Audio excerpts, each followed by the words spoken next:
Hey everyone, it's Alex of Urban Gaming Elite.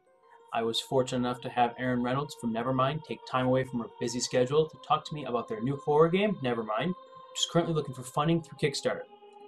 As of this video, they are at about their 20% of the goal at about 50% of the timeline, so there's about 16 days left in the campaign, and they definitely need your help. So if you haven't already, please check out their Kickstarter page. I'll put a link of it down in the description. It is definitely a great project with an exceptional and enthusiastic team, as you'll see in the interview. Thanks for checking it out, guys, and let me know future productions you'd like to see, especially other Kickstarters of gaming projects. Thanks.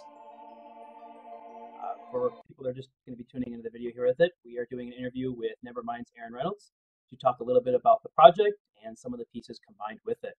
So for those of you that don't know anything about the project, it's actually, from my understanding, this started back in 2012, actually as an academic project. I actually followed it since back then. I read about it in some report of a friend of mine who was writing about it at the time, and kind of fell off my radar for a little while, and then turned up actually recently, actually on Tickled of all places. Somebody had made a post about it, and I found out there was a Kickstarter campaign going on for it. So first off, with all the other kind of crowdfunding and different funding options that exist out there, a big question I'm kind of curious is, why did you guys decide to go the Kickstarter route? Yeah, when I decided to jump into developing Nevermind full time, I was really excited about it. But we had to sit down and figure out how we're going to make this happen because it would take a substantial amount of funding just to get kind of the bare bones version of it out.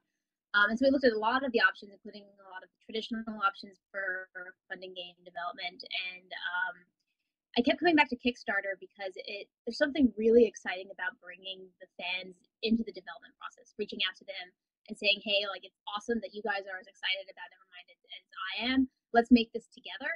And that way it becomes really, truly a game that's, for the fans, by the fans in many ways. And that's just amazing. And it's a win-win situation as far as I can see it. And, that is just something so unique and so exciting about that Kickstarter, really became the obvious choice for us. Yeah, and I mean, from anybody that's seen the post with it, you've been extremely dedicated and involved in responding to the comments. I've followed a couple of their Kickstarters before, and I don't think I've ever seen someone as heavily involved in getting the feedback from people as much as you are. It definitely adds to the enthusiasm for it, and I think really kind of helps bring the game kind of into that notion with it.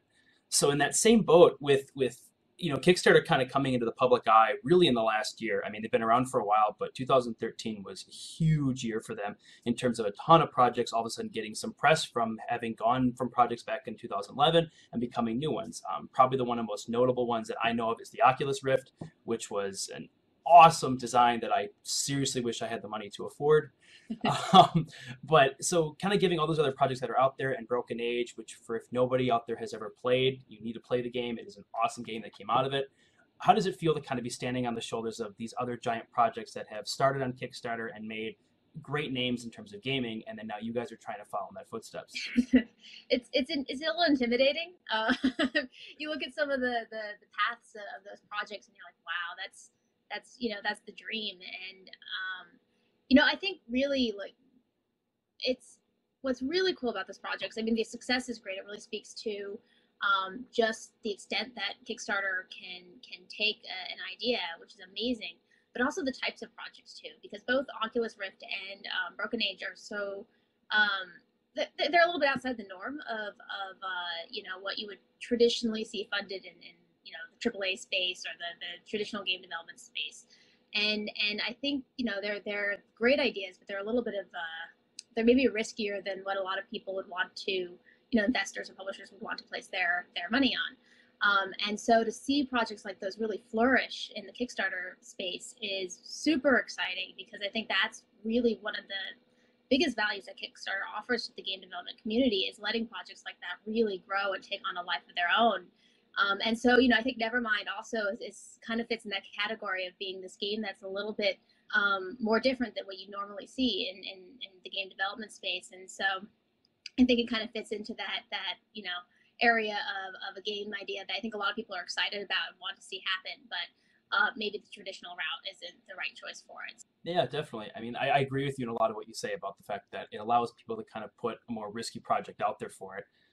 It'd be nice to see some of these riskier projects go from being riskier to more standards in the gaming industry. I think one of the coolest things about Kickstarter is that people are willing to try these projects that I feel like for whatever reason game companies today are really scared to do. And Nevermind, I think, really fits actually into a nice niche of that, because if for anyone that's like me, I've been a huge fan of the horror game region and the stealth game and all those kind of pieces for years.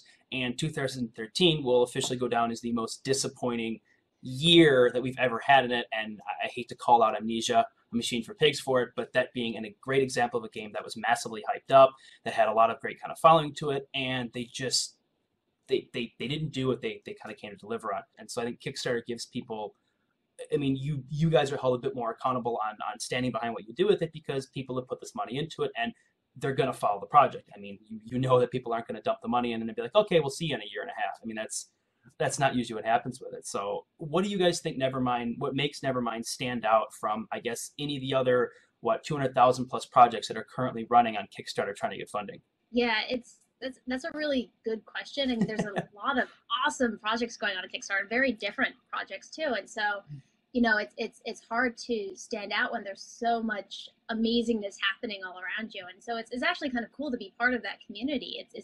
There's this virtual creative energy that just kind of flows from it, which is really cool. But I think Nevermind, there's a few things that I see people getting really excited about Nevermind that seems to maybe make it stand out a little bit. Is, on the one hand, it's a really great game. First and foremost, we want Nevermind to be an awesome horror game that people want to play just because they want to play this game like they would any other game that they'd be excited about. But on the other hand, we're using this cool new input system, the biofeedback, which is technology that hasn't really been used in traditional games yet. And I see a lot of excitement around that as well. And then we have this third angle to it, which is the therapeutic aspect of it. This is a game that's meant to entertain, but a game that also is meant to help its players. And I think people really are jazzed to see a game that gives back in a way. And so I think there's really three angles that has something that appeals to everyone about it, which certainly gets us excited as the developers, but I think we're seeing a lot of excitement from the community as well. Definitely. Well, since we've talked a little bit about it, why don't you, for those that don't know anything about the game, don't necessarily know what it is, which I find it hard to believe because if you search the name, there are hundreds of articles out there about it, but why don't you give kind of a general premise of what the game is and how specifically the player is actually put into this world? Sure. So Nevermind is we're calling it a biofeedback horror adventure game. So what it is it's a game that you play while wearing a heart rate monitor. It's currently the sensor we're using.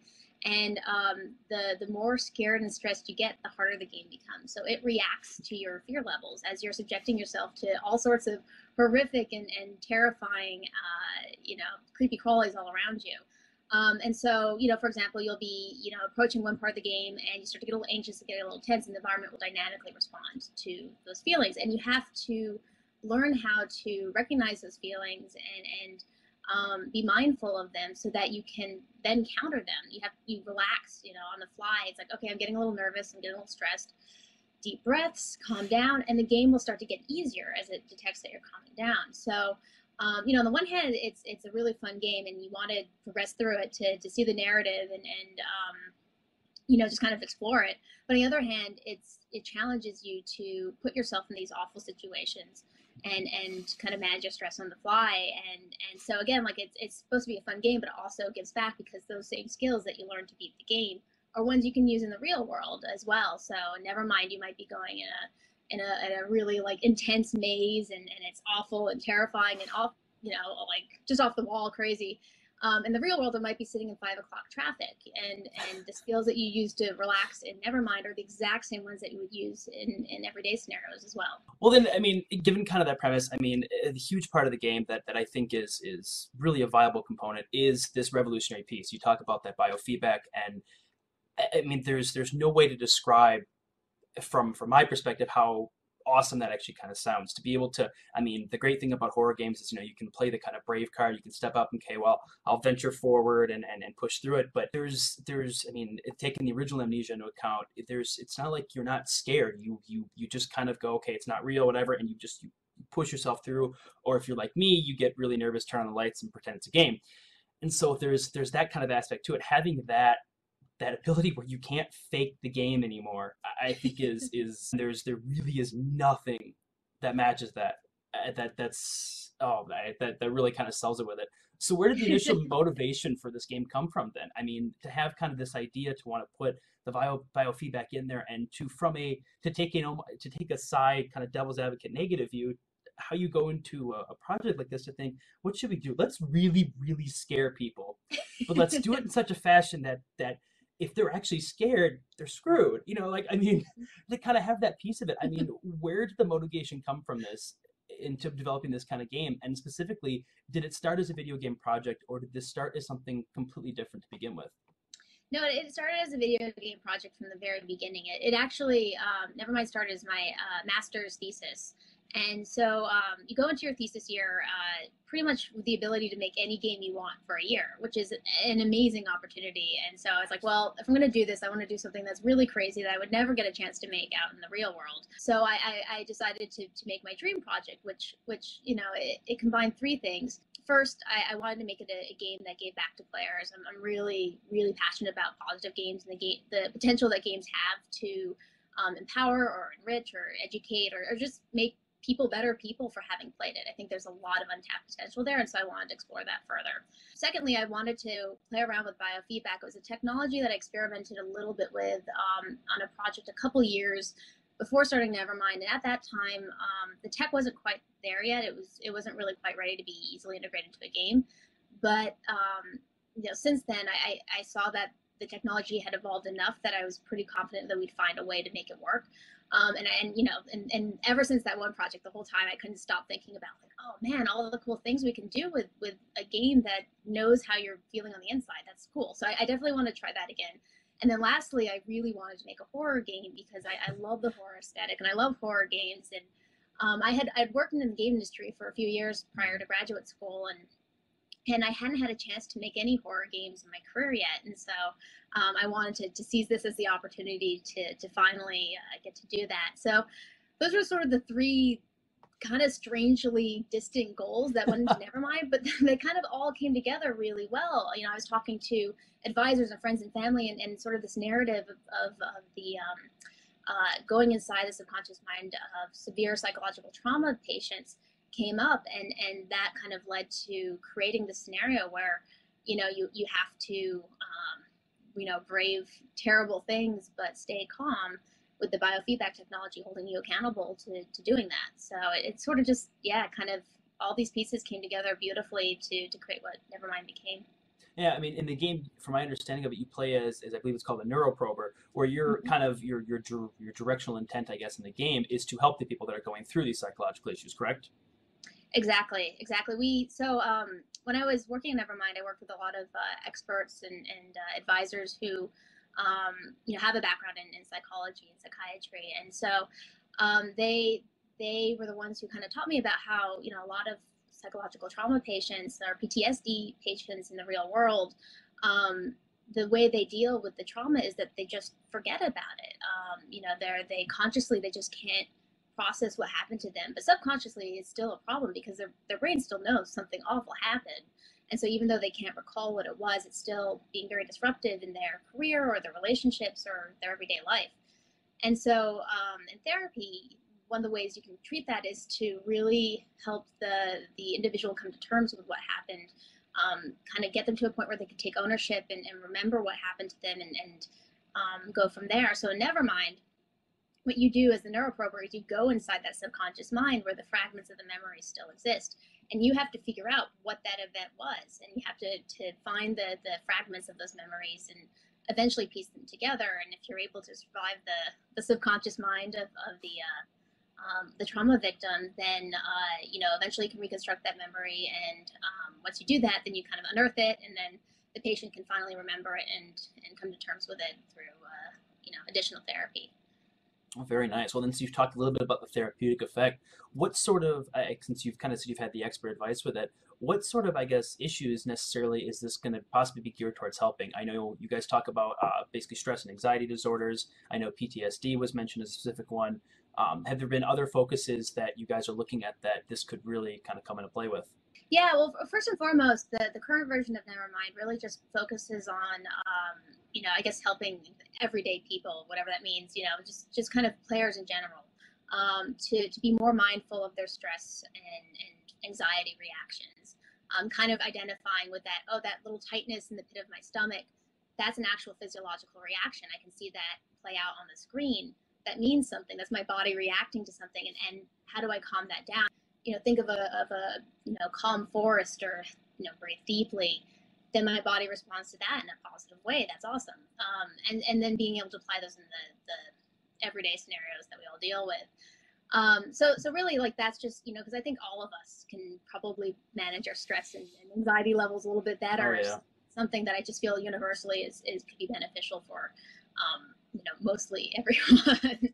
But then beyond that, one of the things we're really excited about doing with the next few steps of Nevermind, should it get funded, is to really work with medical professionals and experts and therapists to explore potential benefits Nevermind can have for people who have anxiety disorders or suffer from PTSD, actually have more of a severe issues that they're wrestling with, and trying to find ways where we can maximize the potential therapeutic benefits of Nevermind for those more specific cases, and maybe even build levels that are specifically designed to help either people with various challenges, emotional challenges, or as a preventative tool for people who have very high stress jobs, like EMTs or that kind of thing as well. Really, we can't wait to dive into it more and just explore more and seeing kind of what the options are and how can we make it happen.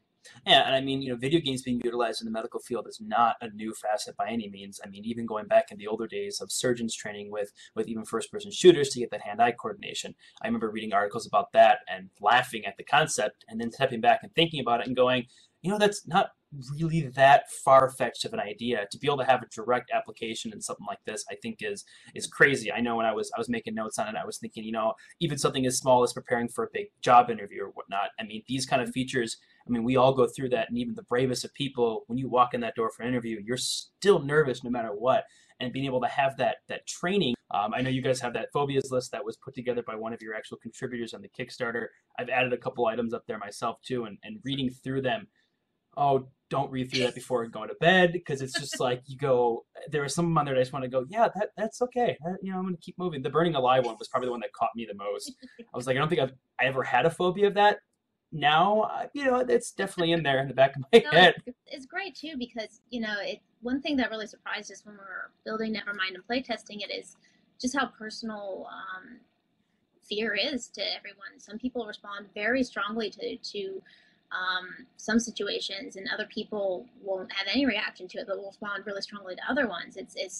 I think everyone brings different, emotional baggage, and it depends on their culture and just their history, what you respond to. And so, right now we have one level that we try to have as many awful things in it as possible, but, we're really looking forward to having more levels where we can just, take everything on that list and then some, and make sure that everyone's mind gets messed with at least once, and hopefully many times.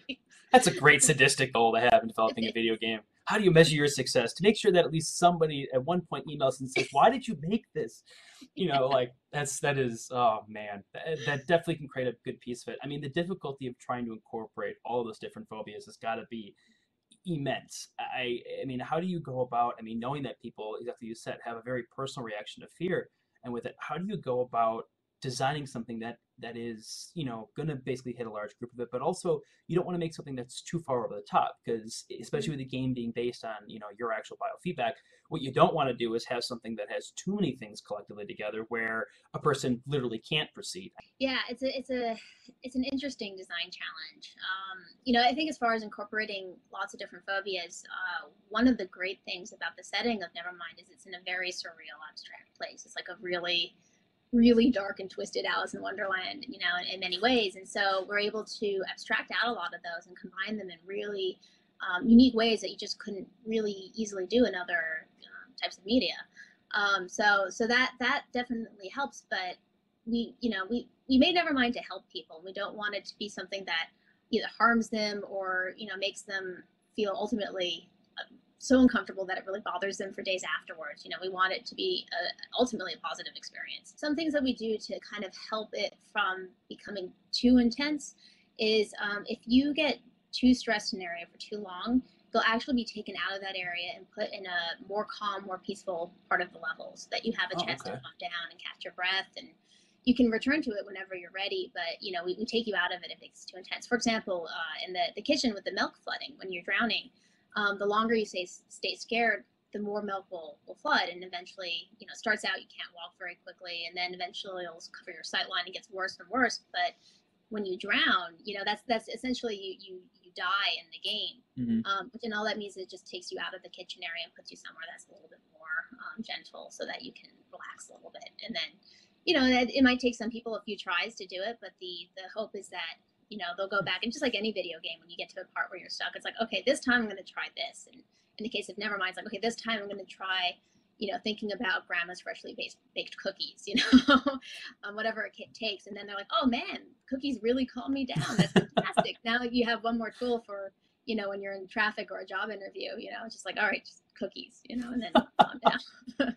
Well, that's a good way to approach it. I mean, I don't do anything with game design, so I've always, that fascinates me how people can balance that level of difficulty and trying to make sure that something is not too easy. And I bring that up too because the general direction of video games lately has been moving away from this idea of difficulty, which is a huge issue for me in terms of the game design. I think that's the wrong way to go.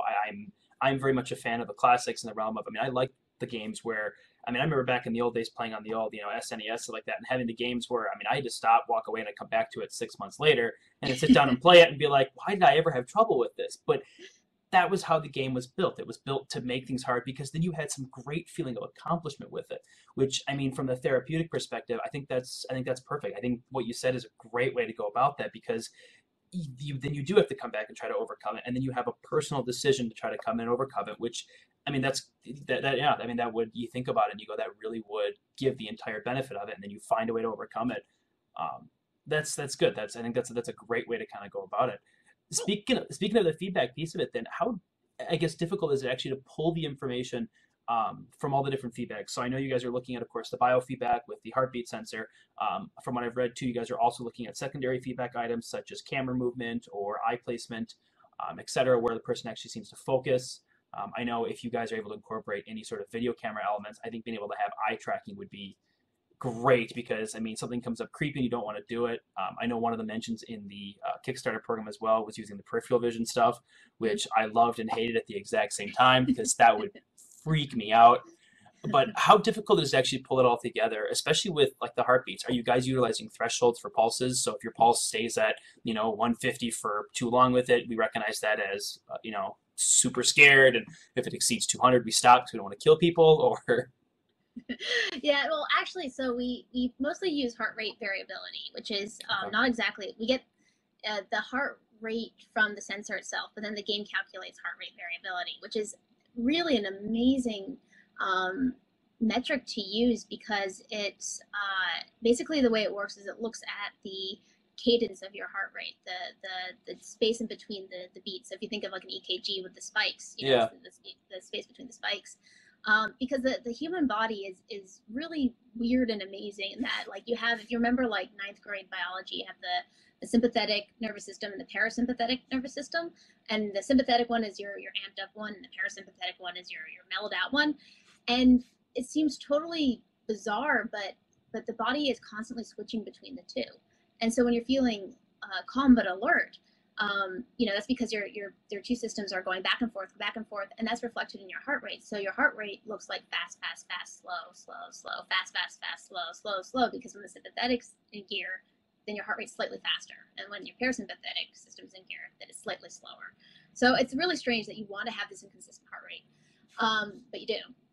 When you start to get stressed or scared, then your sympathetic system, which is basically your fight or flight system, kicks in full gear, takes over, and then your heart rate becomes consistent because it's just fast, fast, fast, fast, fast the whole way through. And so Nevermind can tell when you get scared or stressed or nervous, because that's what happens. It can see that the heart rate has become more consistent. So it really doesn't matter like what your heart rate going into it is. Your heart rate could be naturally high or naturally low. Everyone's a little bit different, but heart rate variability is really just based on you and kind of what your heart rate's doing, which is great. So it kind of auto calibrates in a really cool way. And really that gives us all the data we need. It seems very simple and straightforward, but from that we can tell a lot. That being said, though, we're really interested in branching out of that for the next version and seeing what else we can look at, especially in terms of being able to use more sensors than we currently have. The current version uses a Garmin heart rate monitor and an ANT plus USB stick, which is great. But the ideal is for everyone to be able to play Nevermind without necessarily having to buy a separate peripheral. So maybe they can use a sensor they already have, or certainly the Xbox One, the Kinect 2.0 is hugely exciting to us because you get everything you need just with the Kinect, which is fantastic. You don't even need to wear another device, and that's awesome. But so we want to find ways that people can enjoy the game without the Garmin and without a sensor at all, if necessary, if you're playing without any devices, using things like button movements or mouse movements to kind of detect when people are getting anxious, with the idea that if you're getting scared and nervous, you're going to be button mashing a little bit more, moving the mouse more erratically. We actually currently have a system in there right now that does that a little bit, but we want to expand on that more in the next version. So I think there's a lot more that we can play with, which will be exciting. Like the eye tracking, I think would be super cool, especially for something like the Oculus Rift, where you can really play off of the peripheral vision and have something always just kind of out of the corner of your eye. That would be amazing. So, oh man, there's so many things that the team and I are just so excited about doing that we can't wait to dive into that with the future version of it. Oh, that would the Oculus Rift I think would be. I like I said, it's on my list of things that I'm trying to save up to buy because I would love to see that in some of the games. I've seen some of the videos of people that have done these things with it, and the one that you don't see a whole lot of them actually utilizing it is the horror game region, the realm of it. I've seen a lot with the first-person shooters, which I'm all for. I think that's cool. But I know when I first heard about the project, my immediate thought was, all right, that in a game like Thief or in a game like Amnesia or, as you mentioned, Eternal Darkness, would be just that would just be perfect. Amnesia especially would. That game is scary enough to play from just the first-person kind of camera view, but to have all the sounds and the visuals with it would be insane. I think that would be definitely a big part of it. Now, these biosensors you're talking about, what are the estimated costs right now of the sensors? I know you guys are looking into discounts and trying to get packages and stuff with it, but if the game was going to go live today and you had to buy a sensor plus the game, what would you be looking at the cost for everything? You can get all the sensor devices you need for under $100 off of Amazon. So finding a sensor that works with the game that can be easily accessible and not too expensive as far as game peripherals go was really important to us from the get-go, which is why we're so happy with what we currently have. They're pretty easy to get a hold of, and Amazon's running a deal where you can get them for just under $100, which is pretty cool. But again, we're hoping to even improve on that further so that it's even more accessible, because we want as many people to play with the biofeedback tech as they want. So whatever we can do to enable that further. One of the things I want to ask you too, that's we talked a little bit about the Oculus Rift. So I know you guys have kind of worked a little bit with them in terms of trying to see for the future with it. Are you planning on the Oculus Rift being, a central aspect of the game for future editions of it? I know it's not going to be necessarily for the initial game that comes out, especially since the Oculus Rift isn't even. I guess I don't want to call it prototype. That's not the word to use, but they're still developing pieces with it. Are you guys looking at possibly utilizing it as a feature, basically the next kind of level of the game? We definitely. We're huge fans of the Rift, so we're just kind of geeking out and wanting to get it on there for our own benefit and to play with. It really depends a lot on just how far we can go with the Kickstarter campaign. Because the base amount will make sure we get an awesome base level version of Nevermind out, and then everything above and beyond that will help us look into additional tech like the Oculus Rift and Xbox One and all that kind of stuff. So we're really, really, really hoping that we get the opportunity to do that. I like how enthusiastic you are about messing with people's heads. It's a great sadistic and scary quality all at the exact same time. It's great. I feel like such a mad scientist with the biofeedback tech. It was really fun playtesting it with people too, because you can always tell when people are telling you the truth about what they think about the game. It's I believe it. Well, what about that part? Was that scary? Like, nope, I was good. Like, really? Because this says otherwise. Well, we've talked a bit about it. So, I want to look a little bit more at the details of the game with it, especially in the realm of kind of this definition of the game. I like how you call it that biofeedback, horror-based adventure game.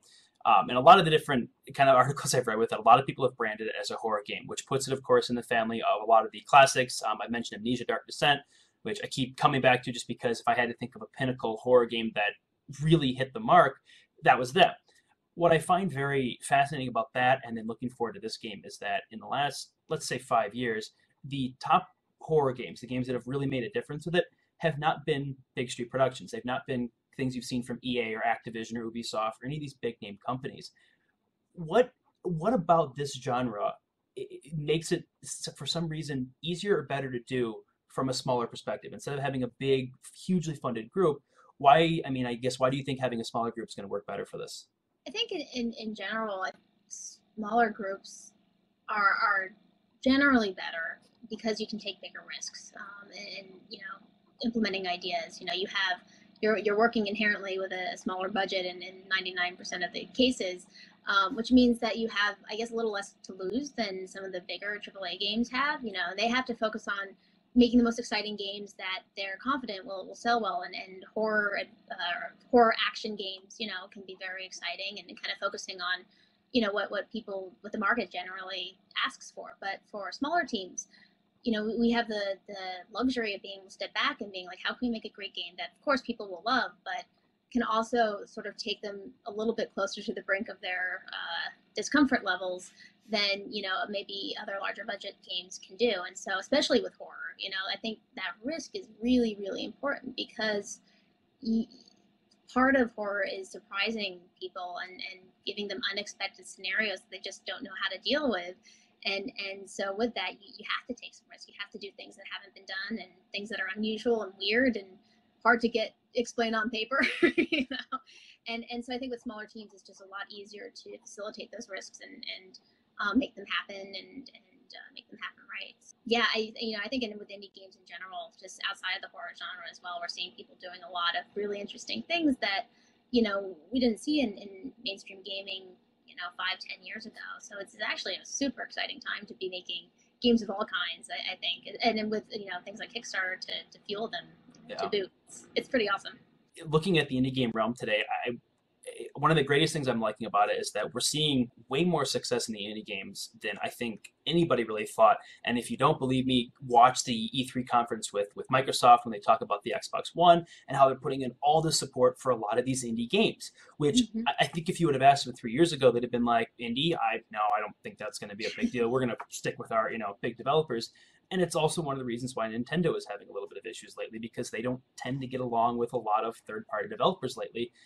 And so it's neat to kind of see these projects move forward in that realm. But I think I think indie games are going to start really pushing things a lot of way. And so one of the things I want to ask you is, beyond kind of the realms with the other games, how do you see your guys' development? So taking this biofeedback concept, this idea that nobody's done before, how do you see this affecting potential mainstream gaming design moving forward? Do you see this kind of maybe, do you see EA turning around and going, wow, maybe, that actually wouldn't be a bad idea? Or do you hope it stays in the indie game realm? No, I mean, I think biofeedback in general has huge potential, as I mentioned earlier. I think there's so much stuff we can do with it that, I mean, obviously we haven't even scratched the surface of it. Like, it's super exciting. So I hope that, mainstream games and indie games alike really run with it. I think it's in many ways almost an inevitability. If you look at sort of the evolution of player input, starts out with like the very rudimentary, like, oh, I have a joystick and a button or two. Okay. And then you have like, oh, good, great, I have more buttons, and then you have, oh my God, I have so many buttons, I don't have enough fingers for them, but, more inputs. And then you see the evolution of touch screens and gestural inputs to connect. And is people, I think, wanting to have this more intimate connection with the game experience in themselves. They want to have that connection of the game. I mean, without sounding too metaphysical, but like being one with them, being totally immersed in the experience. And so I think biofeedback is just such a natural next step in that, where the game now knows more about you than you might know yourself, and be able to respond to you in ways that no other medium can. That's so exciting, and so many amazing things can be done with that in the gaming realm, and in the positive gaming realm. And it's just, there's so much there that I think that, especially, you see the Xbox One and the Kinect 2.0 with their biofeedback capabilities. I think that it's really just a matter of time before we see it as a standard feature in a lot of games. No, I definitely agree. And you talk about the input, and I think about the PC gaming realm, which I am a big part of, and I can definitely side behind that too many buttons thing.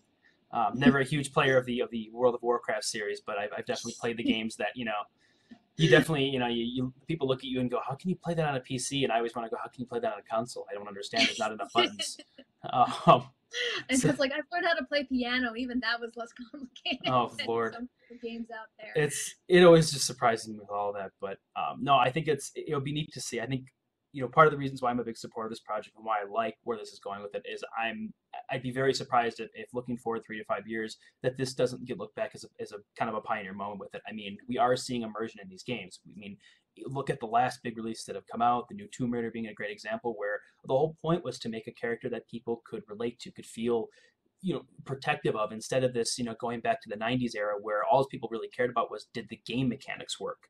Mm-hmm. Nobody really cared about the story. I mean, you go back some of the old classics of GoldenEye and stuff like that. Nobody really cared how accurate the story was to the movie. People cared about the actual gameplay of it, and Mm-hmm. that's a huge reason those games have survived to today. And because of that, since we can all go back to those old games and have the gameplay of it, people care way more about the immersion of it, not even the story anymore. Story is great, but if the story doesn't feel believable, if something happens in the game and I want to go, yeah, it didn't really follow that, it loses the intensity of the game with it. And I think this is going to be a huge next step into it, because I mean, the only real way you can truly get a person immersed in the game is to make them feel like what they do matters. And this is talk about the ultimate extension of choices in video games. Your true persona is going to have everything to do with how you progress in this game. And you talk about the potentials being huge with it for the future. I mean, I could make a list of 100 games that I could see going the next level with the biofeedback aspect of it. I mean, choice in game has been big lately too with it, and unfortunately, some companies have kind of fallen back on that. EA being a great example with Mass Effect, having kind of mucked that up a little bit in the latest game with it. But you see people wanting that a ton, and I think that's a huge push forward with this game. I'd be very surprised to see if it doesn't go forward with it. And I mean, you guys are already at, I think, what, last check, you guys were at 52,000 of your 250,000 goal. There's 17 days to go. I mean, still a lot of money to raise, right? But I mean, it's a lot of money to raise. But for anybody that's thinking about doing it, please check it out. I mean, I've always made this point before that, I mean, even the $25 realm of it, if 8,000 more people pay that much of it, you guys will make your goal. That's one cup of coffee less a month for 6 months. I mean, like, just that really sounds like such a silly metaphor to put it into, but when you put it into it and you realize that, okay, it's maybe one cup less of coffee you're looking at, and not to mention the 25 tier, you get a copy of the game when it comes out. I mean, I really have a hard time understanding why people don't look at that and go, that's kind of a no-brainer way to go about it. I mean, you're really out, what, maybe $5-10 in the long run of it, and if for whatever reason the project doesn't go forward, you're not out the money. I know that was a big thing I never knew about Kickstarter originally, was that if the project doesn't go forward, you're not out the money. And so that is kind of a nice feature of it, because you don't have to worry about dumping a bunch of money into a project that doesn't go anywhere. If you dump money into a project, obviously there's enough purpose behind it for it to go forward. And so I mean, it'll be nice to see, and hopefully this will kind of get people a little bit more motivated to jump into it. In terms of the game, there's plenty of information about the game. You've given a lot of great information about it now, but I know from my perspective, I care as much about the team behind it as much as the game itself. I mean, you've shown excess enthusiasm through the Kickstarter page, the Facebook page with it, and then this, and I think that really shows a lot about the people with it. But one of the things I wanted to ask, because I know you've been involved in the game before, what other projects have you actually been involved with prior to all this? Yeah, well, I mean, I've been in the industry for almost 10 years now, which makes me feel old. So, but I've had a really kind of a diverse career, because I've worked primarily as a game designer, but also as an artist and a producer on several projects. The game I mentioned before, Nevermind, where I started with biofeedback, was a game called Trainer, that I worked on at USC. That was a game where it's meant for young children, where you basically you have a creature that you're caring for, sort of Monster Rancher style or Pokemon style, and you battle it, but in order to raise its stats, you have to exercise and train with it. So I was like, oh man, dude, you need to be like 10 points faster. So, clearly you need to run in place for 30 seconds. And so the creature's like, all right, well, I'm not going to do this if you're not going to do this. And so, the player has to run plays for 30 seconds to up the stats, which is really cool. And that went on to win first place at the Apps for Healthy Kids competition at the White House a little bit later, which was really exciting. So positive games are something that I've always, or I've lately been really into, and I've always had a passion for, but have only over the last 5 years or so really dived into. And before that, I worked at Disney Interactive. There's a lot of Hannah Montana in my life for a little while, and a lot of games there.